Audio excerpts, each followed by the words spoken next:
Welcome to Go, coming to you today from the Westbank First Nation. We're on this little island of new buildings between Highway 97 and the old Okanagan Highway. You will find the Sncewips Heritage Museum, a fantastic gem packed full of the history, culture, and art of the Westbank First Nation.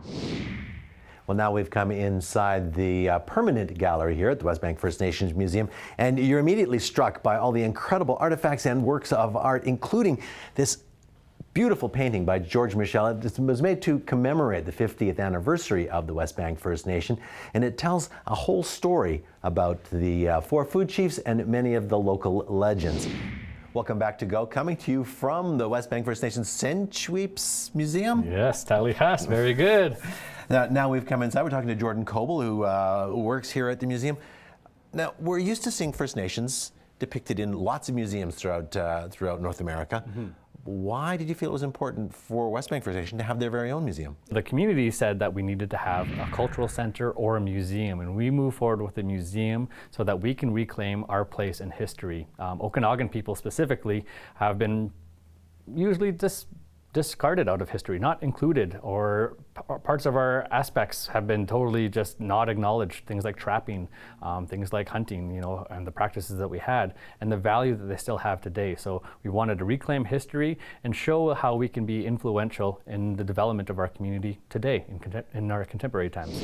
So the first place that we always start our tours is right here in the foyer, right at the entrance of the space. And what we like to introduce people to is the language itself. The language is the foundation. The Nkéalktin language, the Sncewips language is the foundation for our culture.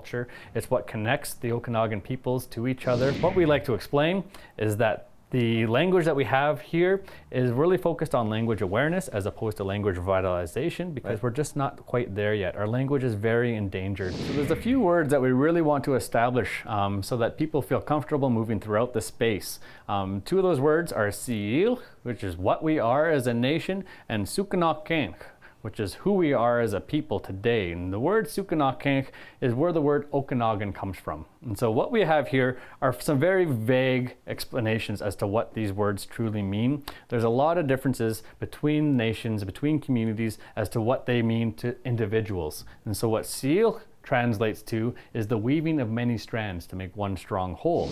And the word Sukkah translates to many different things, but in our case, it translates to carrying a message or to carrying resources to the top. And the top could be the top of a mountain, it could be the top of Okanagan Lake, it could also be the top person who sits at the highest hierarchical standard. We embrace the idea of being Okanagan today because we all have a message to carry. And so this place embraces that message and shares it with anyone who wants to listen. Well, now we've come inside the SIA gallery. We're talking to artist Coralie Miller about all the fascinating stuff in here. Tell me a little bit about this room and what have we got here? In here we have one of our story characters, is Frog Woman.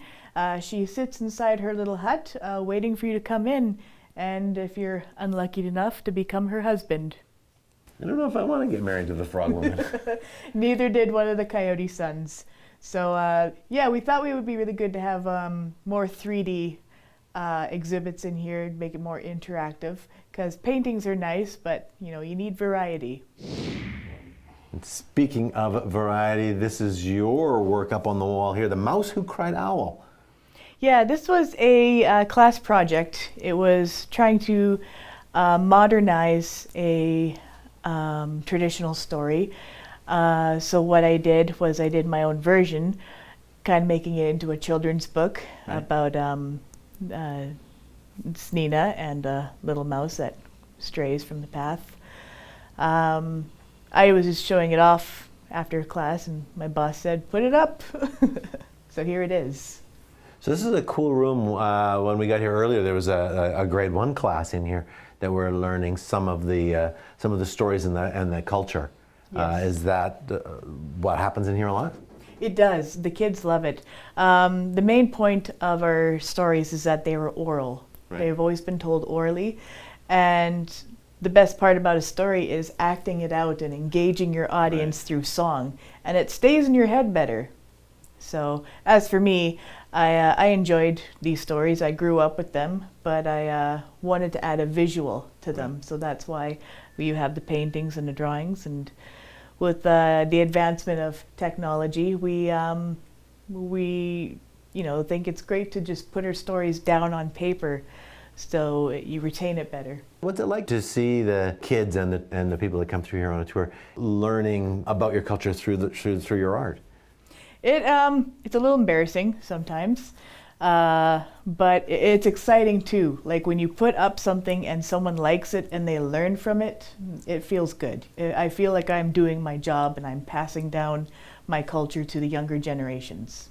Well, we're back in the main gallery, and Jordan, you said this is where your tour typically winds up, talking about the journey that your people have been on over the last little while. Mm-hmm. So what we like to emphasize is how we utilize our cultural foundations, our stories, our chaptures, to bring us to where we're at today. And so we have this artwork by Lauren Torbasket. It's very beautiful, it's very intricate, but what it does is it explains the story of how turtles set the people free, which is essentially the foundation for how we're supposed to be free as people. Natural law is what we follow. We're the only community within the Okanagan Nation that's self-governing. Utilizing the artwork to kind of explain the foundation of that, and then moving into self-government itself and explaining what that means to our people, how it's a very good process, but that there's still a lot of work that needs to be done to make sure that it's truly beneficial for all peoples of the Okanagan. Wow, it's fascinating. Now, if people want to come down here and get a tour themselves, what's the best way to do that? You can call us anytime. You can book an appointment. We're open for the public from 10 to 4 each weekday, Monday through Friday, but we're always happy to provide tours to anyone that comes by. We're also open to drop-ins. If you just happen to be in the area and want to just pop in and say hello, please come on by. We pride ourselves on being a very comfortable space and a very open space to answer any questions that people have, to eliminate the assumptions that have been kind of hindering our progress over the years. Well, we've certainly found a very comfortable place. Thank you, and thank you to your staff for having us down here. That is it for the show. I'm Doug Brown. We'll see you next time on Go.